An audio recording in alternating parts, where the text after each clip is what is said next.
I'm Tamika Upton's #1 fan. My name's Niccy and I'm also her cousin. Oh God. Good luck. This is a proper test.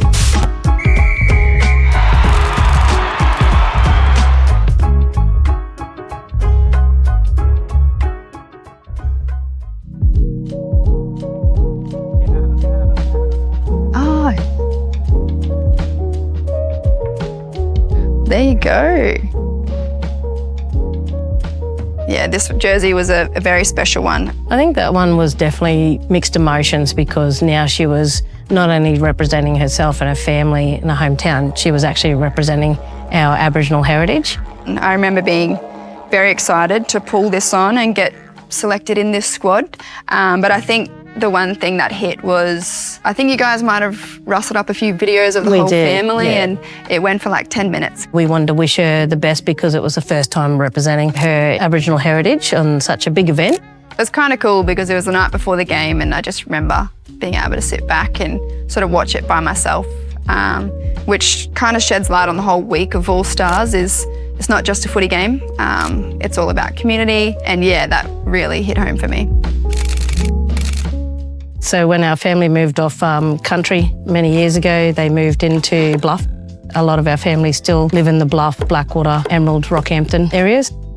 We're born into a rugby league family, small towns, so we all grow up on rugby league. Bluff Rabbitohs, that's the #1 team. I don't know if it's named after the South Sydney Rabbitohs, but it does have a close tie to it. A lot of Bluff Rabbitohs people actually support South Sydney Rabbitohs. It was a given that she'd just fall into rugby league as well.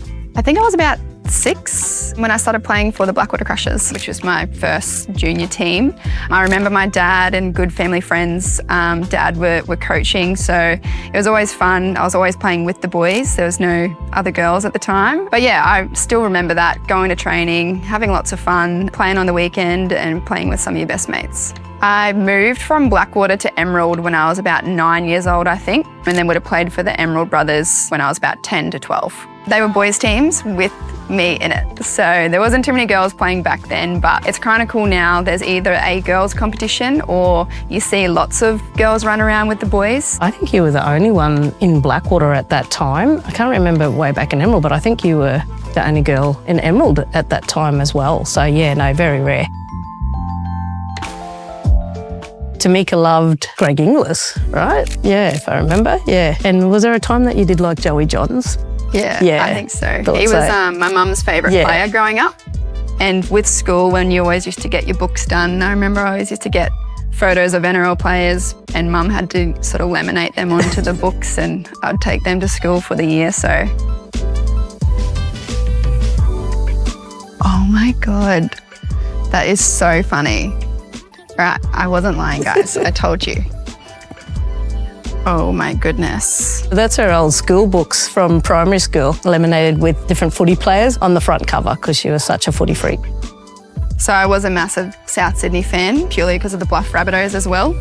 I used to think somehow that was the South Sydney Rabbitohs, I think, that used to play just down the road. This one's Rhys Wesser. Sharks players here. I didn't know I was ever a Sharks fan, but maybe Mum just put everybody on there. But yeah, I'm glad I can spell a little bit better. I've actually spelt my own name wrong in here. Oh, she has too. Wow, that's crazy. Thanks for bringing that. No worries. Under the rules, girls couldn't play any older than 12 years of age. That's when you went into touch football more because obviously living in country towns, we didn't have a lot of different sporting opportunities, but I think that's when you really went into touch football.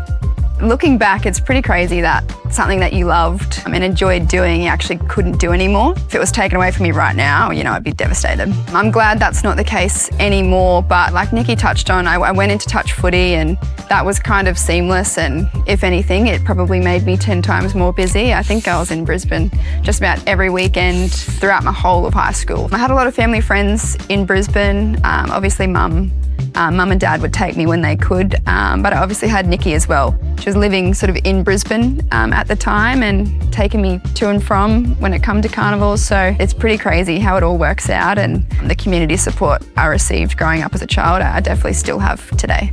I think it become like every weekend, Tamika had to come down here to to Brisbane for touch football. So yeah, it was literally every weekend. I think the only break you got was maybe sometimes at Christmas. Yeah. Yeah. There was the Queensland representative stuff all through high school. Once I left high school, it was the Australian representative stuff, and that was under 19s all the way through to Opens. So that kept me busy for a long time.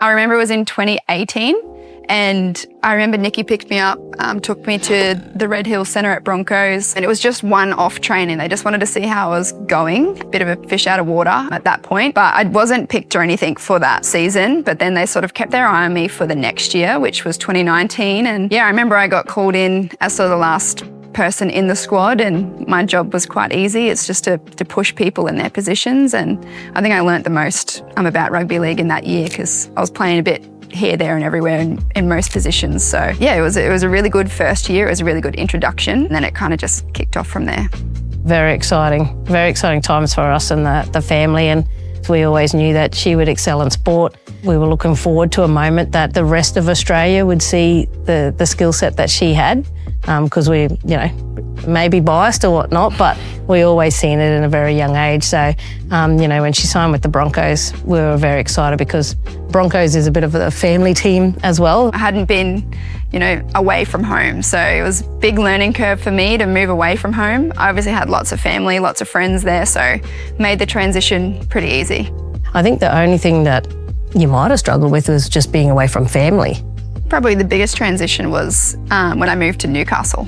So that was a couple of years into my career, and that one was a tricky one, just the travel. I really couldn't get back and see the family because of, our schedule, but also I know the toll that it took on my family to get to the Newcastle games. So I remember one game, I think it was a Father's Day match, and my dad works in the mine and he does week on, week off. And I remember he come all the way to Newcastle just to do like the guard of honour, and then basically said goodbye to me. He's got to get back on a flight to get out to Moranbah and get to work. And I really realised probably the toll that it took on them, but they were pretty much at every game, even in Newcastle. So I'm pretty lucky.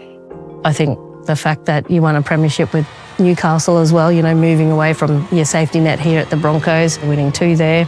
But I think the return, coming back to Broncos, which you class as home, which all of us do, and just being able to have a good season, no injuries, coming back with some of her old teammates and friends back to the club where it all started. I think that has been a highlight for you. Each year is something different, but last year in particular, I think off the field, being closer to family, some of my good friends, it's about the people who are along the ride with you. So I felt like last year was very special, and it really hit home how special it is to be back in Queensland and back around the family. We actually formed a little group called the Turbo Titters, and that's our support group for Tamika. So we started making shirts on every games that she went to and all that sort of stuff, and sort of become who we are, her fan base in the crowd. I actually had a nickname sort of in my first year. One of the teammates gave it to me, Turbo Titter. They thought I sort of played a bit like Tom Trbojevic. So it was Turbo, and then the word titter, it's kind of an Indigenous saying just for like sister. Yeah. These guys sort of ran with it, and I think they call themselves the Tiddettes now. So they get a bit of a crew together, and they always tell me like, Tiddettes on tour, we're coming. So yeah, I always know it's going to be a good time, particularly after the game.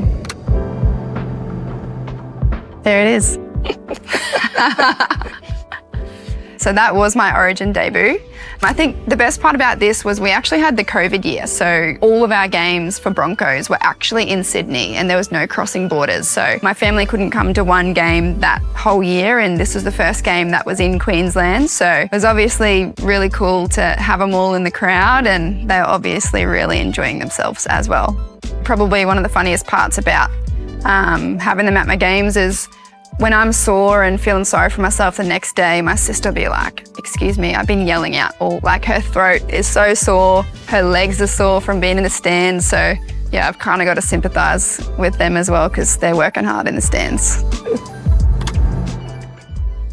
I'm Tamika's #1 fan because just probably all the commitment that I've gave to Tamika through her whole childhood to her adulthood, travelling to these games and watching her, you know, play the sports that she loves and just being there to support her. And obviously, you know, I get to have a good time as well at some of these games with the rest of the family. So I think that's what it's all about.